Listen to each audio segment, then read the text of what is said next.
ठाकुरों की करें तो एक गांव है प्रतापपुर जिसमें चौपाल की थी, वहाँ भी जो ठाकुर वोट बैंक है वो भी लगभग 90% साइकिल की ओर जा रहा है। अगर बात करें लोधी समाज की तो लोधी समाज भी 50% तिरवा क्षेत्र से साइकिल की ओर जा रहा है। कि बीजेपी का जो वोट बैंक था, जो जिस घर से बहुएं नहीं निकलती थी जल्दी, या कुछ माताएं थी जो नहीं निकलती थी कुछ घूंघट की आड़ में, लेकिन आज कहीं ना कहीं वो बड़े हैं, निकले हैं और मत पड़े हैं। मतदान संपन्न हो गया है और ऐसे में दिन भर की क्या रिपोर्ट रही है और मतदाताओं ने जो वोट किया है वो वोट के मुद्दे क्या थे उनके दिमाग में और किस मुद्दे पर वोट करने गए।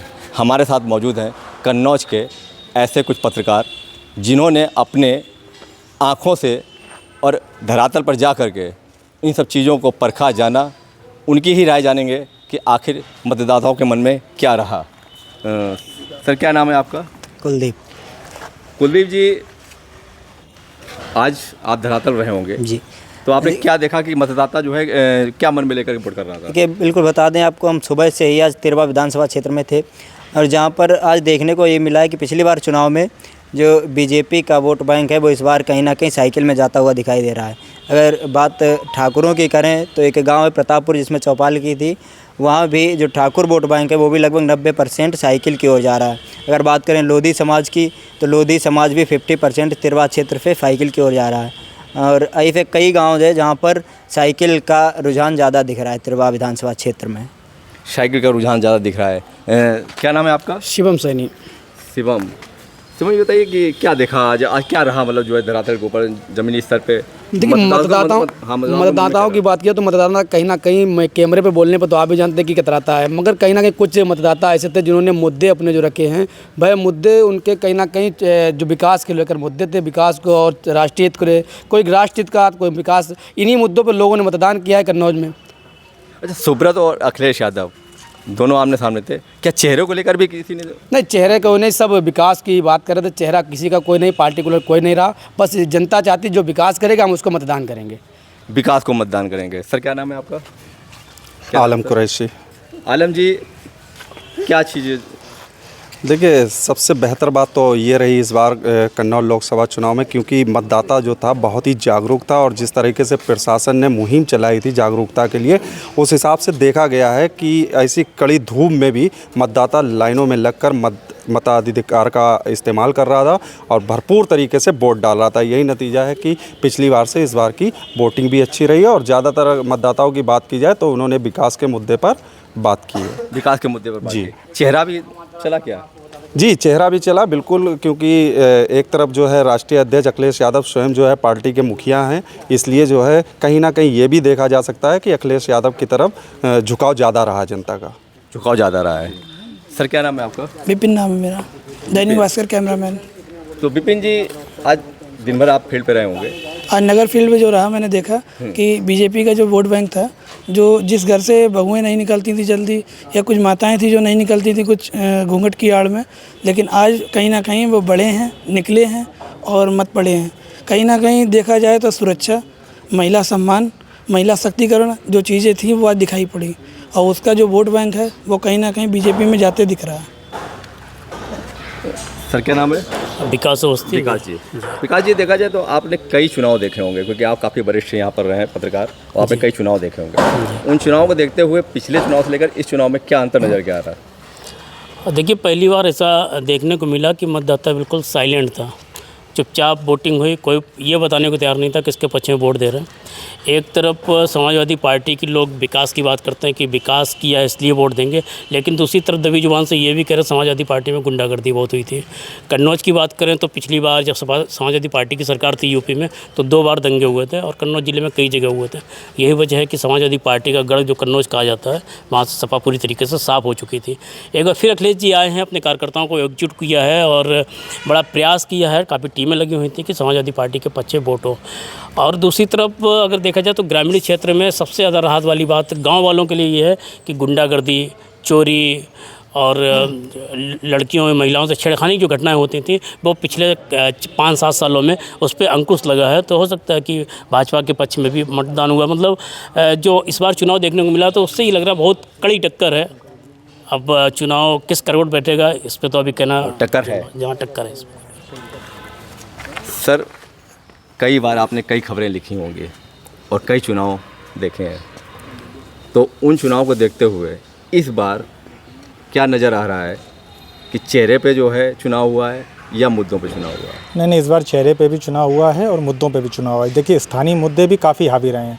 जहाँ समाजवादी पार्टी के खुद राष्ट्रीय अध्यक्ष चुनाव मैदान में थे, जो कि उनकी कर्मस्थली कन्नौज रही है, तो विकास के मामले में जितना सपा द्वारा कराया गया तो वो कहीं ना कहीं उनके लिए तो वरदान साबित हुआ। रही बात स्थानीय, तो स्थानीय के तौर पर स्थानीय मतदाताओं ने थोड़ा विकास समाजवादी पार्टी का, सरकार का देखा, तो कहीं ना कहीं टक्कर तो दोनों लोगों की है। और बाकी योगी मोदी के नाम पे जो वोट बैंक पिछले था वो इस बार यथावत रहा। लाभार्थी वोट जो था, हाँ, उनका लाभार्थी वोट था। बाकी स्थानीय जो उनके भाजपा के जो प्रत्याशी हैं उसको लेकर कहीं ना कहीं नाराजगी मतदाताओं में थोड़ी बहुत देखने को मिली है। लेकिन योगी मोदी के नाम पे जो जनता पिछले बार थी वो इस बार भी टिकी रही है। और बाकी स्थानीय तौर पर अगर आप बात करें समाजवादी पार्टी की, तो खुद राष्ट्रीय अध्यक्ष जो यहाँ के सांसद भी रहे हैं, मुख्यमंत्री भी रहे हैं, और उस हिसाब से उन्होंने कन्नौज में काफ़ी विकास कार्य किए हैं, तो वो भी कहीं ना कहीं उनके लिए वरदान साबित हो सकता है। अच्छा, जाति समीकरण क्योंकि नहीं, जातीय समीकरण निश्चित तौर पर इस बार भी हावी रहे हैं, लेकिन अब वोट तो साइलेंट रहता है। और रही बात मतदान की जागरूकता की, तो प्रशासन ऊपर से मौसम बढ़िया रहा है, तो वोट भी अपना ठीक ठाक, वोट अच्छा पड़ा है। जी बिल्कुल। तो जो अच्छा वोट पड़ा ये क्या मतलब कि अच्छा वोट तो इसलिए हम लोग ज़्यादा कुछ नहीं कह सकते हैं, लेकिन ये निश्चित तौर पर ये कहा जा सकता है कि सपा भारी है। आप इलेक्ट्रॉनिक मीडिया से हैं और आपने भी कई चुनाव देखे हैं, तो ऐसे में जो धरातल की रिपोर्ट है, आप हम मतलब जो है कि हम लोग इलेक्ट्रॉनिक मीडिया के लोग हैं वो धरातल लोगों से पूछते हैं, तो बहुत कुछ अंदाज़ा लग जाता है। नीरज भाई, आज अगर हम आपको मतदान की बात करें तो कहीं ना कहीं आज सुबह से ही जब मैं फील्ड पे आया तो कहीं ना कहीं सुबह से ही आरोप प्रत्यारोप का दौर लगातार जारी रहा। एक और समाजवादी पार्टी की तरफ से आरोप लगते थे, वहीं सांसद सुब्रत पाठक ट्वीट करके अपनी शिकायत करते थे। तो कहीं ना कहीं अगर बात करें कन्नौज वोटर की, तो वोटर हम ये कह सकते हैं कि पूरी तरीके से साइलेंट रहा, उसने अपना काम किया। इसका आप उदाहरण देख सकते हैं कि अभी 5 बजे तक के जो आंकड़े आए हैं प्रशासन के द्वारा, लगभग 60% वोट हो चुके हैं। यही अगर हम आपसे बात करें पिछले आंकड़ों की, तो पिछले आंकड़े जो 60% वोट फाइनल पड़ा था, तो कहीं ना कहीं जो वोट प्रतिशत बढ़ा है, तो वोटर साइलेंट है। अब ये तो हम कह सकते हैं 4 तारीख का हमको इंतज़ार करना पड़ेगा कि परिणाम क्या रहेगा। इस तरीके से कहना किसी भी पार्टी के लिए, किसी को निराश करना, किसी को खुश करना, ये हम पत्रकारों की बात नहीं है। लेकिन ये 4 तारीख का इंतज़ार कर लें तो ज़्यादा अच्छा रहेगा कि इसके सर पे से ताज बंधेगा और कौन निराश होगा, ये तो 4 तारीख बताएगी। जी 4 तारीख बताएगी, लेकिन फिर भी कुछ चीज़ें पूछते हैं कि जाति समीकरण और उसी पे जो है चुनाव काफ़ी हावी भी हुआ था। अखिलेश भी आज कन्नौज में रहे हैं जी, तो क्या उनके रहने का कोई फ़र्क दिखाई पड़ रहा है? देखिए, जाति समीकरण की जो आप बात कर रहे हैं, तो पिछला जो चुनाव हुआ था वो चुनाव सिर्फ हिंदू और मुस्लिम के आधार पर हुआ था। इस बार ज़रूर दोनों पार्टियों ने जाति समीकरण साधने की कोशिश किया। जैसे पिछली बार, अभी पिछले महीने घटना हुई थी तिरवा में, अवंतीबाई लोधी की प्रतिमाओं को लेकर बवाल हुआ था। समाजवादी पार्टी के लोग लगातार कह रहे थे लोधी समाज के लोग नाराज़ हैं, वो वोट बैंक हमारा है, जबकि अगर देखा जाए तो वो परंपरागत बीजेपी का वोट था। तो अगर ये समीकरण साध ले जाने में सफल होते हैं कहीं ना कहीं सपा के जो राष्ट्रीय अध्यक्ष हैं अखिलेश यादव जी, जो कन्नौज से प्रत्याशी हैं, तो निश्चित तौर पे सपा को फ़ायदा होगा। और अगर नहीं साध पाया उस समीकरण को, तो वो बीजेपी के पाले में वोट जाएगा। वो इसलिए जाएगा क्योंकि बीजेपी ने उन्हीं के समाज से तिरवा में विधायक दे रखा है, जो कैलाश राजपूत विधायक है, उन्हीं के समाज से हैं। तो कितना वो उसको बचा पाएंगे, ये बात की बात है। लेकिन समीकरण साधने के प्रयास हुए, इसमें कोई दो राय नहीं। दूसरा, आपने सवाल किया अखिलेश जी आज कन्नौज में हैं तो उससे क्या फ़र्क पड़ेगा। अखिलेश जी की हम बाइट सुन रहे थे, अखिलेश जी ने जो बयान दिया आज मीडिया में, उनका कहना था कि हम कन्नौज तो आना चाहिए नहीं रहा आज के दिन, लेकिन यहाँ गड़बड़ी हो रही थी, गड़बड़ी की शिकायत मिली और उसकी वजह से हमें कन्नौज आना पड़ा। तो ये हो सकता है कहीं ना कहीं की चिंता का विषय उनके लिए है कि गड़बड़ी की शिकायत मिल रही या गड़बड़ी का बहाना था। जो भी हो, वो कन्नौज आए हैं तो कहीं ना कहीं ये लगता है कि चुनाव कड़ी टक्कर है और उनको भी कहीं ना कहीं अपना दिख रहा है कि नुकसान हो सकता है, इसलिए वो उस चीज़ को साधने के लिए कन्नौज आए। तो 4 जून को देखते हैं क्या परिणाम होता है। एक चर्चा बहुत बना है आज कि बसपा को लेकर के कि उनका जो मुस्लिम वोट था वो तो सपा में चला गया है और दलित वोट वो भाजपा की तरफ बताया जा रहा है। ऐसा कुछ है क्या? ये निश्चित तौर पे है। बसपा इस लड़ाई से शुरुआत से ही नज़र नहीं आ रही थी, क्योंकि सपा का गढ़ कभी कहा जाता था कन्नौज, और इस समय भारतीय जनता पार्टी के हर जनप्रतिनिधि हर यहाँ पे तैनात हैं या जो भी नियुक्त वगैरह हैं। तो कहीं ना कहीं ये तो मान के चलिए बसपा लड़ाई इसमें फिलहाल नहीं थे।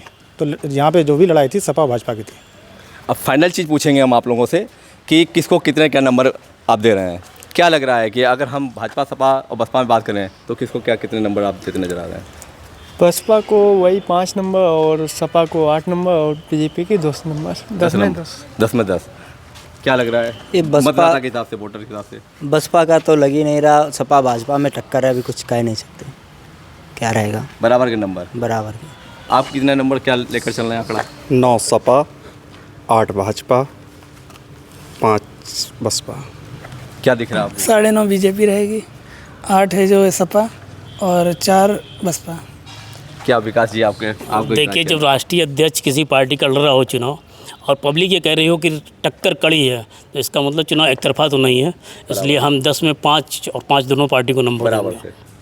आप ये मैं भी बराबर ही दूँगा जी, सपा बसपा। नंबर देने की बात है तो ये तो हम 4 तारीख पर मतदाताओं के लिए छोड़ते हैं कि किसको कितना दिया, लेकिन हमारी तरफ से कहा जाए तो दोनों को 50-50। देखिए, पत्रकारों ने खुल के बताया कि लड़ाई आखिर किस जगह पर है। जो वरिष्ठ पत्रकार थे वो सीधे सीधे बोल रहे हैं कि लड़ाई बराबर की है। जो ज़मीनी स्तर पे हमारे इलेक्ट्रॉनिक मीडिया के साथी रहे हैं तो उन्होंने भी खुल के बताया कि वोट किन मुद्दों पे पड़ा और रुझान किधर गया। कन्नौज से नीरज श्रीवास्तव, यूपी तक।